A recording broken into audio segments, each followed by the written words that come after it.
नमस्कार, कुसुम private tutorial में आपका स्वागत है। आज हम हमारा लेसन नंबर 4 उपवास पढ़ेंगे, जिसके लेखक हैं पु ल देशपांडे जी। यह भी उतारा हमारा 7 मार्क का है। प्रश्न पहला है, आकृति पूर्ण करा। पढ़ते हैं हम। पहला प्रश्न, लेखकाने उपोषण सुरू केल्यावर लोकांची ऐकू येणारी बोलणी। देखो, पहले हमें इसका कीवर्ड हमें करना है। कीवर्ड कौन सा है? उपोषण और ऐकू येणारी बोलणी। अभी उपोषण का आपको अर्थ पता है, जो हम फास्ट करते हैं, जो उपवास करते हैं। तो लेखक ने जब उपवास किया था तब लोगों ने उनको क्या क्या सुनाया था, लोगों की कौन सी बातें उनके कान पर आई थी। तो इसका आंसर देखो यहाँ पर है, माझ्या खाजगी उपोषणाची हकीकत चाळीत जाहीर झाली। देखो, उपोषणाची हकीकत, तो ये हमारा कीवर्ड हमें यहाँ पर मिल गया। येता जाता ही माझी नाही ती भानगड आहे, उगीच हात दाखवून अवलक्षण आहे, पेललं नाही तेव्हा खाजगी झालं, अशी वाक्ये माझा कानावर येऊ लागली। तो कानावर येऊ लागली, तो ये सारी जो बातें हैं वो उनको सुनने में आने लगी। ठीक है, तो इसका आंसर देखो यहाँ पर है। एक है नाही ती भानगड, और दूसरा है हात दाखवून अवलक्षण, और तीसरा है पेललं नाही तेव्हा खाजगी झालं। तो देखो, ये 3 आंसर हैं, लेकिन हमें बॉक्स एक ही पूछा गया है, तो हम इन तीनों में से कोई भी एक बॉक्स लिख सकते हैं। लेखकाची आस्था ज्या शब्दांबद्दल वाढू लागली ते शब्द, तो यहाँ पर हमारा कीवर्ड है आस्था और वाढू लागली। अभी आस्था का अर्थ है जो श्रद्धा। तो लेखक ने जब उन्होंने डाइट किया था, तो डाइट कौन सी वजह से उनको और श्रद्धा आने लगी, और ऐसे कौन से शब्द थे कि जिनकी वजह से उनको और ज़्यादा आस्था होने लगी।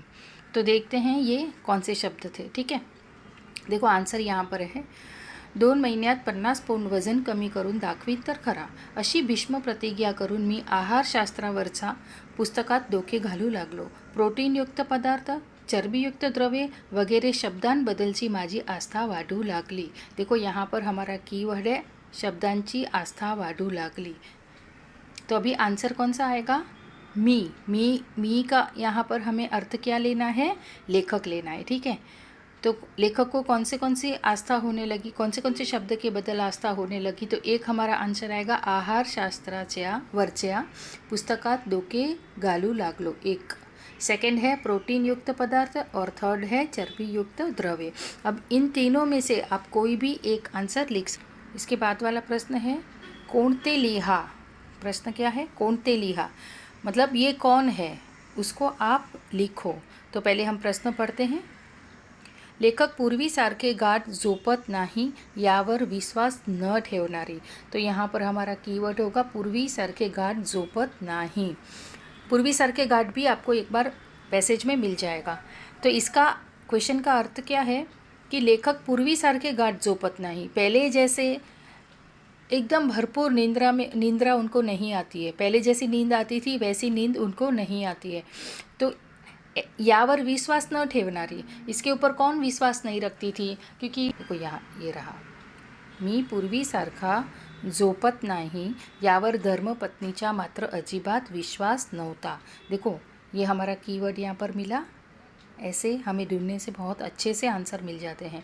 तो आंसर हमारा क्या आएगा? धर्मपत्नी।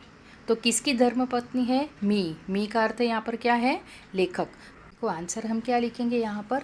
लेखकाची धर्मपत्नी।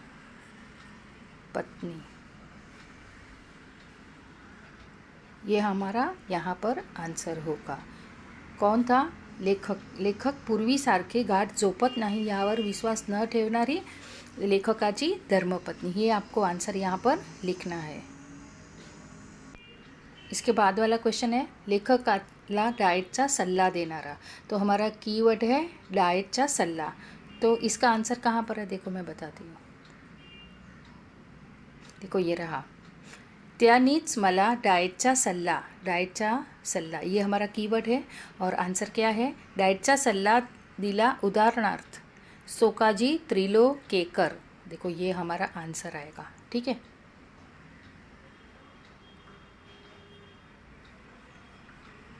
देखो यहाँ पर हम क्या लिखेंगे आंसर, लेखकाला डाएटचा सल्ला देणारा तर त्रिलोकेकर, ये हमारा यहाँ पर आंसर होगा। अभी हम पढ़ते हैं स्वमत। तुम्ही केलेल्या एखादा भीष्म प्रतिज्ञेबद्दल माहिती लिहा। देखो भीष्म प्रतिज्ञा का अर्थ क्या होता है, कोई हम काम करने वाले हैं, उस काम के प्रति हमारा एकदम निश्चय होता है कि नहीं मैं ये करके ही रहूँगा, करके ही रहूँगी। तो जो हम ठानते हैं वो करके ही रहते हैं। तो आपने ऐसा कुछ किया है क्या कभी? अगर किया है तो उसके बारे में आपको लिखना है, ठीक है। तो ये पूरा स्वमत आपको ऑन से लिखना है, इसके अंदर लेसन का कुछ भी नहीं है। मैंने मेरे हिसाब से आंसर लिखा है, आप अपने हिसाब से भी आंसर लिख सकते हैं। देखो हम अभी आंसर पढ़ते हैं। भीष्म प्रतिज्ञा म्हणजे ठाम निर्धार करण्याची शपथ, मतलब जो कोई भी अगर हम प्रतिज्ञा लेते हैं उसके ऊपर एकदम निश्चय अटल हम रहते हैं, उसको कहते हैं ठाम निर्धार करण्याची शपथ। या वर्षी कोरोनामुळे लॉकडाऊन झाल्यामुळे मी ठरवले की माझ्या घराला आणि आमच्या परिसराला मी स्वच्छ ठेवणार। देखो ये साल जो कोरोना है, कोरोना की वजह से लॉकडाउन हो गया और लॉकडाउन में मैंने ठाना कि मैं अपना घर और जो हमारा एरिया है उस एरिया को मैं स्वच्छ रखूँगा, ठीक है। आगे है मी बाबांच्या मदतीने स्वच्छताचे काम करू लागलो। क्या कहता है कि मैं पापा की हेल्प से मैंने स्वच्छता के काम करना चालू किया। साऱ्या कुटुंबियासाठी एक आनंदाचा क्षण होता। देखो ये जैसे उसने ठाना कि मैं स्वच्छता करूँगा, तभी जो घर के सारे जो परिवार के जो लोग थे वो बहुत खुश हो गए। अशा निश्चय केल्यामुळे व कामामुळे मला वेगळेच समाधान मिलू लागले। देखो जैसे उसने ये सारे काम जब वो करने लगा तभी उस काम की वजह से उसको सेटिस्फैक्शन मिलने लगा कि मैं कुछ अच्छा काम कर रहा हूँ। या संकल्पनामुळे आज मी शहरात सगळ्यांना प्रेरणा देतो। क्या भीष्म प्रतिज्ञा उसने ली थी कि मैं अपने परिसर को स्वच्छ रखूँगा, तो इसकी वजह से वो बहुत खुश रहने लगा, वो लोगों को प्रेरणा देने लगा। स्वच्छता ठेवा, देश वाचवा। माझ्या या संकल्पनेमुळे खुश आहे, सॉरी यहाँ पर मी आएगा, माझ्या या संकल्पनेमुळे मी खुश आहे, यहाँ पर आएगा मी खुश आहे। मी देशासाठी काय करीत आहे, कुछ मैं देश के लिए कुछ कर रहा हूँ, तो इसको ये बहुत अच्छा लग रहा है। तो बच्चों यहाँ पर मैंने ये आंसर अपने तरीके से लिखा है, अगर आपको अपने तरीके से लिखना है तो आप लिख सकते हैं, ठीक है। अभी हम कृति क्रमांक 2 मतलब उतारा हम सेकंड कर रहे हैं। लेसन हमारा वही है उपास, ये भी हमें 7 मार्क का है यहाँ पर। तो आगे इसका क्वेश्चन हम पढ़ते हैं। क्वेश्चन क्या है, आकृति पूर्ण बंद करा। हमारा क्वेश्चन है आकृति पूर्ण बंद करा। तो इसमें पहले है क्वेश्चन पढ़ते हैं, चाळीतल्या लोकांनी लेखकाला वजन नियंत्रणासाठी सोडायला सांगितलेल्या गोष्टी। तो यहाँ पर हमारा कीवर्ड चाळीतल्या लोकांनी होगा। देखो कीवर्ड होगा हमारा चाळीतल्या लोकांनी और नियंत्रणासाठी। तो पहले इसका हम क्वेश्चन का अर्थ समझते हैं कि जो चौल में रहने वाले जो लोग थे वो लेखक को वजन नियंत्रणासाठी मतलब वजन को कंट्रोल करने के लिए कौन सी चीज़ों को छोड़ने के लिए बोला था। सांगितलेल्या गोष्टी, सोडायला मतलब छोड़ने के लिए, तो उनको बोला था कि आप क्या क्या छोड़िए। तो देखो इसमें बहुत सारे आंसर्स हैं। इसमें कोई तेल बोलता है, कोई बटाटा बोलता है, कोई साखर बोलता है, ऐसे, ठीक है। देखो मैं उतारे में बताती हूँ आपको। यहाँ पर पहले बटाटा सोड ये है, फिर है तेल आणि तळलेले पदार्थ सोडा, फिर म्हणजे और क्या था, साखर था, फिर दाढ़ था, दाढ़ सोडा, साखर सोडा, ऐसे मतलब इसमें बहुत सारे आंसर हैं।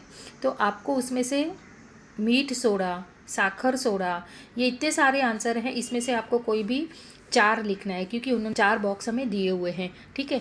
तो ये इसमें से आप आंसर लिख सकते हो।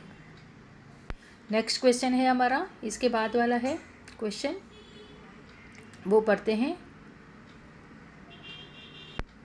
कोणते लिहा। तो क्वेश्चन पढ़ते हैं, लेखकाला तेल व तळलेले पदार्थ सोडायला सांगणारे। तो यहाँ पर हमारा कीवर्ड है तेल व तळलेले पदार्थ। तो आंसर में कहाँ पर है वो हम पैसेज में कहाँ पर है वो हम देखते हैं। देखो ये रहा, तेल आणि तळलेले पदार्थ, ये हमारा कीवर्ड मिला। तो कौन था बोलने वाला? बाबू काका। तो आप आंसर क्या लिखोगे? बाबू काका आप आंसर लिखोगे, ठीक है। उसके बाद वाला क्वेश्चन है, हम पढ़ते हैं। बाद वाला क्वेश्चन देखो, उतार्याच्या आधारे आहार परिवर्तन हे उत्तर येईल असा प्रश्न तैयार करा। देखो आपको यहाँ पर प्रश्न बनाना है। तो आपको प्रश्न जब भी बनाना है, तो भी आप जब भी प्रश्न बनाओगे आपको क्वेश्चन मार्क डालना बहुत ज़रूरी है, नहीं तो आपको मार्क्स नहीं मिलेंगे। फिर इसके बाद में हमारा कीवर्ड क्या है? आहार परिवर्तन ही हमारा कीवर्ड है। अभी कहाँ से हमें ढूंढना है? तो ये जो पैसेज है इसके अंदर से ही हमें ढूंढना है। तो हमें ऐसा क्वेश्चन बनाना है कि जिसका आंसर आहार परिवर्तन आता हो, ठीक है। तो ये देखो यहाँ पर हम देखते हैं, मी मात्र या सर्वांना जणांचे ऐकून मनाचे करायचे ठरवले होते, पहिला उपाय म्हणून मी आहार परिवर्तन शुरू केले। देखो ये आंसर आहार परिवर्तन हमारा आंसर में आना चाहिए, क्वेश्चन में ये शब्द नहीं आना चाहिए, ठीक है। तो अभी यहाँ पर जो मी है, मी की जगह पे हम क्या समझेंगे उनको? लेखक, ठीक है। देखो अभी हम क्वेश्चन कैसे बनाएंगे कि पहिला उपाय म्हणून मी काय सुरू केले। तो जो हमारा आहार परिवर्तन है, तो आहार परिवर्तन की जगह पे ही हमें क्वेश्चन शब्द डालना है और क्वेश्चन मार्क डालना है। सिंपल हो गया ना आपका। देखो पहिला उपाय म्हणून लेखकाने काय सुरू केले। देखो कितना सिंपल है, 1 मार्क का है ये। तो आप इसकी ज़रूर से प्रैक्टिस कर लेना। ये एक ऐसा क्वेश्चन तो आता ही आता है, तो प्लीज़ इसको आप आराम से कर पाएंगे। थोड़ी सी प्रैक्टिस करनी बहुत ज़रूरी है। उसके बाद हम देखते हैं कौन सा है क्वेश्चन। हाँ, उसके बाद में है हमारा स्वमत है। लेखकाने ऐकावे जनाचे आणि करावे मनाचे असे ठरवले।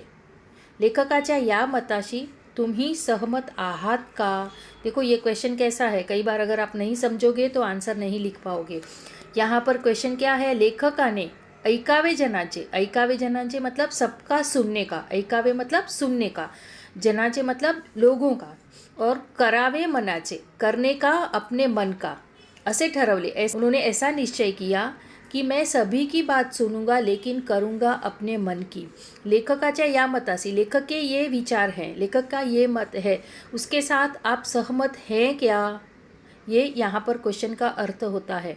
तो देखो आंसर लिखते वक्त हम पहले यही उत्तर देंगे कि लेखकाने ऐकावे जनाचे आणि करावे मनाचे असे ठरवले, या मताशी मी सहमत आहे।